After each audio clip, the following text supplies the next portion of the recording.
Welcome back, Rock Movers.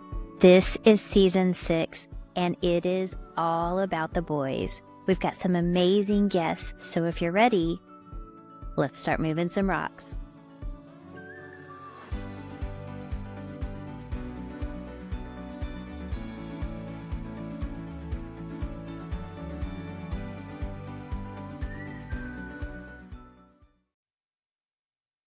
Welcome back, Rock Movers. Season 6 is all about the men who are moving rocks. And today's guest, Dr. Tim Newman, is a big rock mover who is handling all kind of challenges and using his nearly 3 decades of experience in the field of sport management and athletic training to do it. He has 2 podcasts and a course that he's teaching on speaking. And so today we're going to dive into what led him to that. We're going to talk about the backstory, the rocks that he's moved, and how he's using those lessons to help everyone today. So welcome to the podcast, Dr. Tim Newman. Karen, thank you so much. I appreciate you giving me the opportunity to be able to share with, my story with the Rock Mover audience. My daughter does some public speaking, and she did something the other night, and something came out of my mouth that, as I was talking to her about it, I said, what you need to do is tell people to just kind of settle in, because you're going to be telling them something that's going to be kind of jarring. I think that may be what I start using. I just hope your audience just kind of settles in and has some fun with some of the stories, hopefully that I'm going to be able to tell today. I'm ready for it. And I love that, settle in, because really it's about just keeping an open mind, because anytime we go into a podcast that is about experiences, there's always something to be learned from them, whether we can relate to them or not. There's always something we can take away. So when we settle in, we can also open up our minds and ears and eyes to what we can pull from it. So let's just dive right in if you're ready. Let's do it. And share with our listeners, maybe not the biggest challenge that you've overcome, but what was the challenge that really led you down this road of maybe leaving, because you left education and now you do this full time. So really what was the catalyst for that, or the rock that started that transition? So I am a recovering college professor. It's and this is fairly new. So we're in January now, and my last semester was in December. And wow, so brand new. So it's brand new. And well, welcome to a new universe. Oh my gosh, it's exciting and terrifying all at the same time. It's every day. My career has been primarily in higher education, but also I've been an entrepreneur throughout. But I've always had the education career to fall back on if I didn't like doing it, or it didn't work out, or what have you. And the terrifying part is now we just have to make it happen. We have to find ways to make sure that we're providing the value for the people that need it. So we really need to go back to the early 1990s. Just last year. Yeah. It seems like it. And I had just gotten out of the military and started college, and at the time, and it's still, most institutions you still have to take a public speaking class or a speech communication, whatever you call it. And again, remember, I had just gotten out of the military, so I thought I had no trouble, speaking to people. I've been an athlete, so no trouble being in the spotlight. And I got the syllabus, and you have to stand up and talk to people. And I'm really, really good. I'm the master at getting out of things I don't want to do. And I said, I'm not doing that. So I dropped the class. So I keep going throughout my undergraduate career, and I get to my last semester, and my advisor says, Tim, if you want to graduate, you're going to have to take the class. You can't get out of it. And so I said, okay. I took the class. The very first time it was my turn to stand up in front of the class and give a speech. And again, you got to remember, this is really before computers. That's how old it is. I mean, we had computers, but not like we see them today. Right. Didn't have PowerPoint. I had an overhead projector with transparencies. That's what we were using. And I get up in front of the class. I got the lectern sitting on top of the desk, and I put my notes up there. And as I began talking, I literally threw up right in front of the class. Um, Wow. Not so nervous at all. not nervous at all. And I'll be honest, I had no idea where that came from. You know, Mm, obviously, 3.5 years prior to that, I had those nerves, but I figured I could get out of it. But I had no idea where that intensity level came from. So you fast forward, and I'd always wanted to be a teacher, and I got a teaching job. So now I have to stand up in front of people and talk and teach and those types of things. mhm, And I just kind of taught myself and just kind of got over it.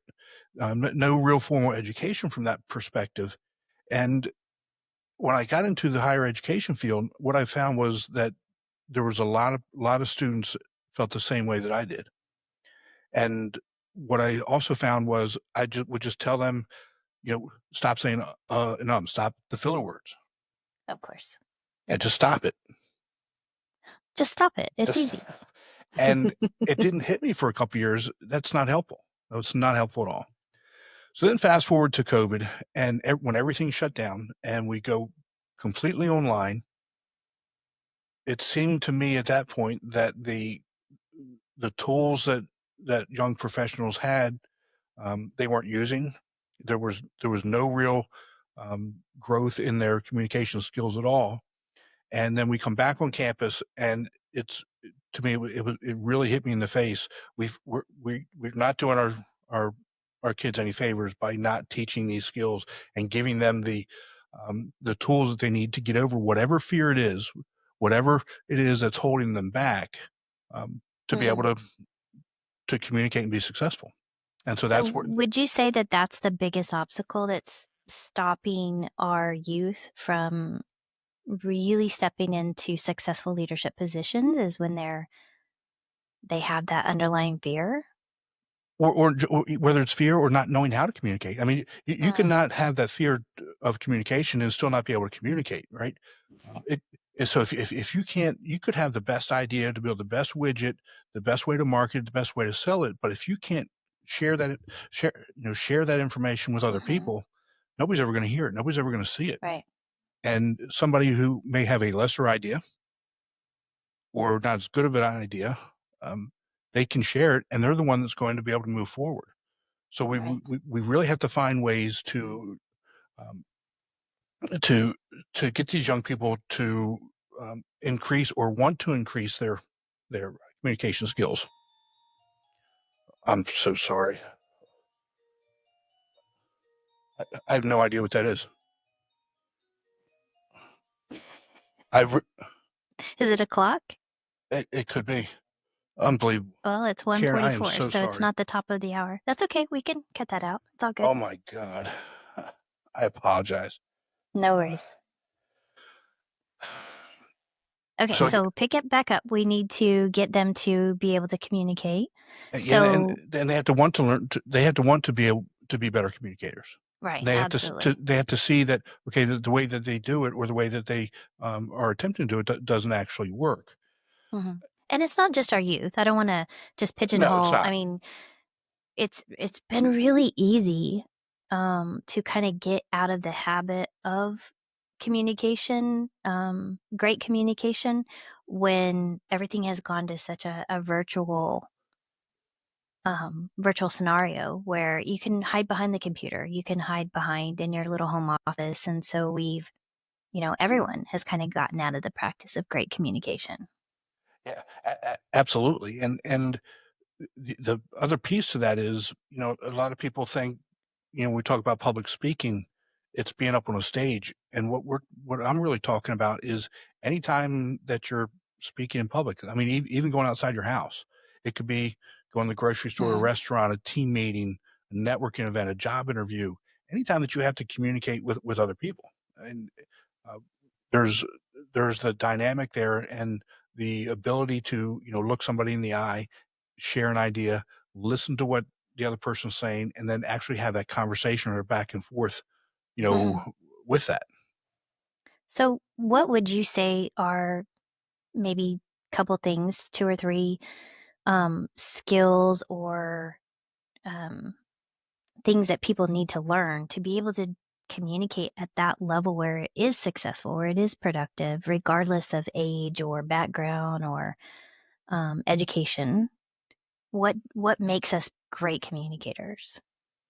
Well, I think that one of the first things that we have to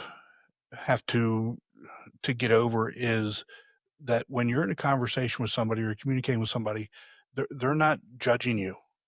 They want to actually have a back and forth. If they ask you a question, they actually want to hear the answer to it. If you're asking them a question, they actually want to help you. They're not, Mm. looking at your hair. They're not looking at the clothes that you're wearing. They're they want to have that communication piece. So whatever it is, get over that idea that people are judging you for anything other than the conversation that you're having. That has to happen. So we have to have that. Okay. We have to have a mind shift from that. Number two, Okay. you have to know who you're talking to and why you're talking to them, and whatever that information is that they want to get from you, and that helps with the third piece of the whole idea of imposter syndrome. To Mhm. me, and again, to me, all three of these things come down to shifting the mindset. If you look at imposter syndrome from a professional perspective, when you're hired for a job, they didn't hire you to watch you flounder and fail. They hired you because you came with a certain set of talents that they thought you could fulfill a need with them, Mhm. and they want you to succeed. So they want you to share that information, or they want you to come in and be successful. Nobody's hiring you to come in and fail. You earn that position, you earn that job. If you're if you're up on a stage, you earn that right to be up on stage. And again, to Right. me, it just really comes back to a shift in mindset. Stop thinking about what other people are thinking about us, and start thinking about what are the good things that we are actually providing, the services that we're providing, to our audiences. Mhm. Yeah, my, mentor and I joke, um, because I do have an underlying current of, well, what will people think? And one day she said it to me, "What makes you think that they're thinking about you at all?" Right. And I was like, "Wow, that is really arrogant of me to think that I'm so important that I occupy space in people's heads. They really probably aren't thinking about me in any way, Right. shape, or form." Um, but it does because we revolve around us, right? We're in our heads, 100% of the time. We think that people are also thinking that, whatever our weaknesses are, that people see them. So how much do you feel like confidence plays into that or lack thereof? I think that's a really big piece, and where I don't blame social media for 100% for that. But Mhm. I do think that's especially with the younger generations, I think that's a big uh, component or piece of it, because Hmm. we spend so much time with our face buried in our phones, digging through social media, TikTok videos, you know, Twitter or Instagram or Of whatever course, it yeah. is, you know, and and if we, somebody doesn't like a picture of us, or the whole world's going to come to an end, or Right. whatever it is, and we've made that our reality when that TikTok and Instagram isn't reality.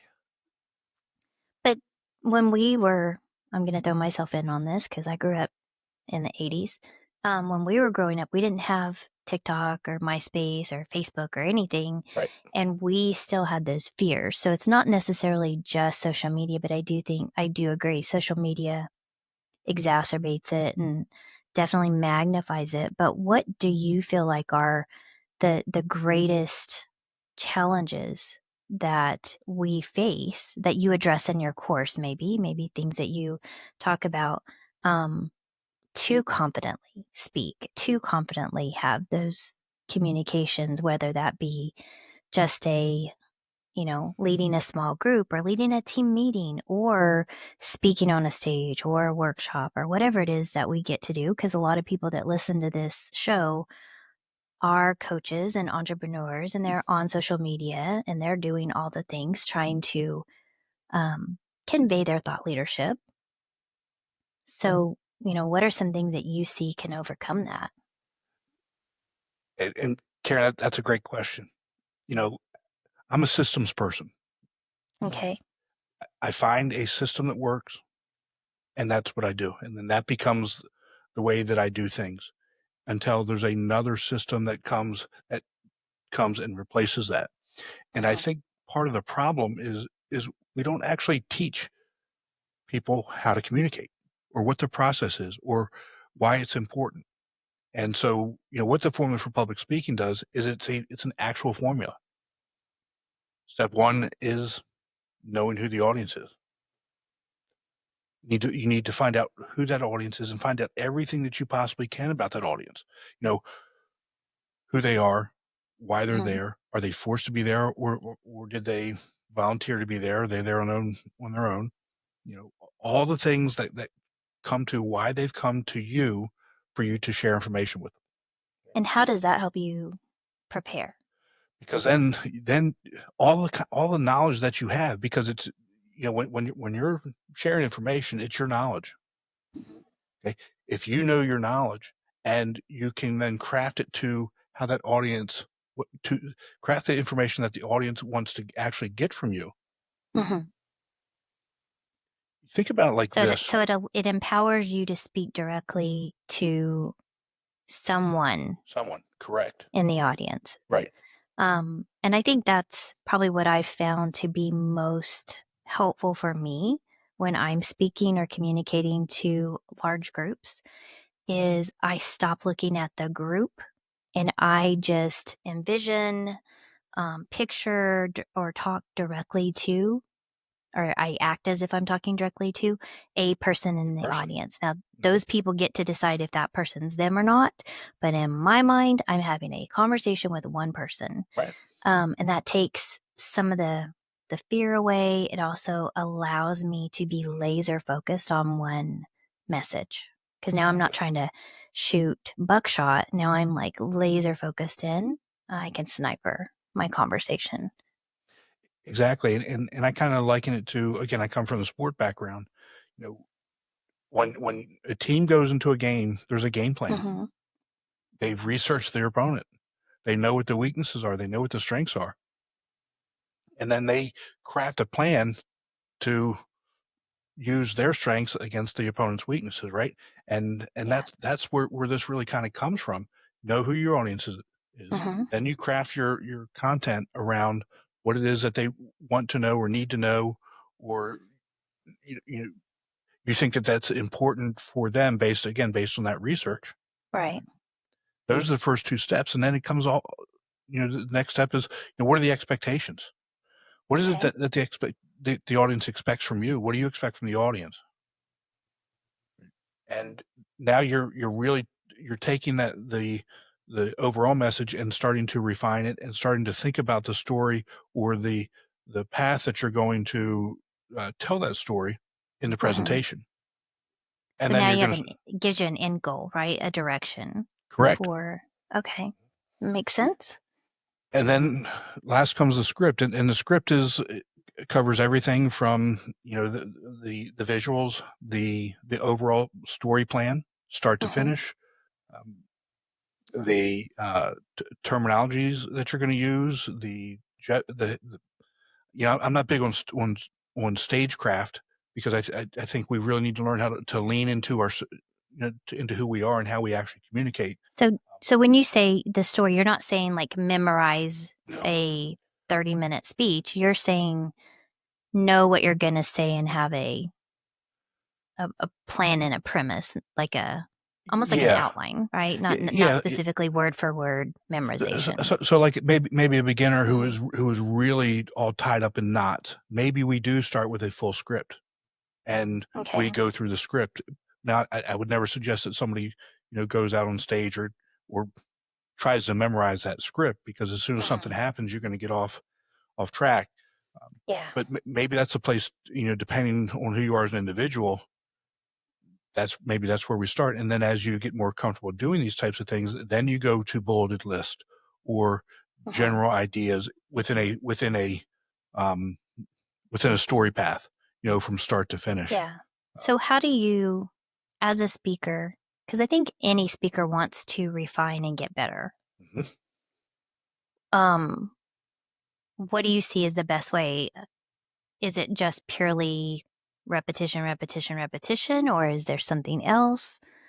Because I myself, like, I want to get, improve my speaking abilities. I want to become a more confident, better speaker. Regardless of where I'm at, I want to be better.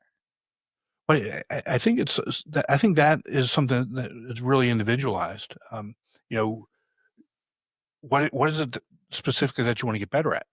Do you want to get better at telling a story? Mm, Do you want to get hmm better at um, the delivery? Do you want to get better at nonverbal communication? Do you want to get better at moving through this, throughout the presentation? Do you want to hmm there's so much there, and just how I personally approach it is number one, yes, practice.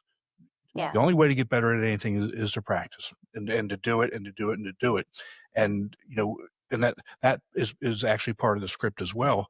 But now that you've been doing it, you know, okay, and maybe you've gotten some feedback. You know what? Maybe you talk too fast. That's me. I talk fast, but maybe I don't want to do anything about talking fast. Maybe that's just who I am, hmm right?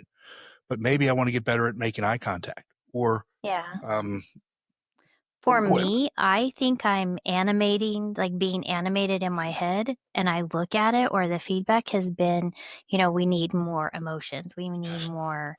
And I'm like, man, in my head, I'm being like a theatrics, like, but I don't emote it. Like it's there, it's right here, but it's not coming across. right. So, and I'm sure that that comes from nerves, right? I have Well, an emotion I'm trying to convey, but it doesn't come across.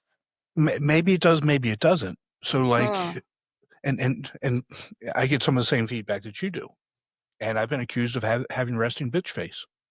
That's just, What? yeah, of course. I don't know I who thought would only say that. girls could have that. And I say, if I'm looking Hmm. and again, truth be told, doing things like this on camera is something that is very challenging for me. It's very Hmm. challenging for me, and I, I think I'm getting better. I hope I'm getting better. And I would say that my strength is being in person.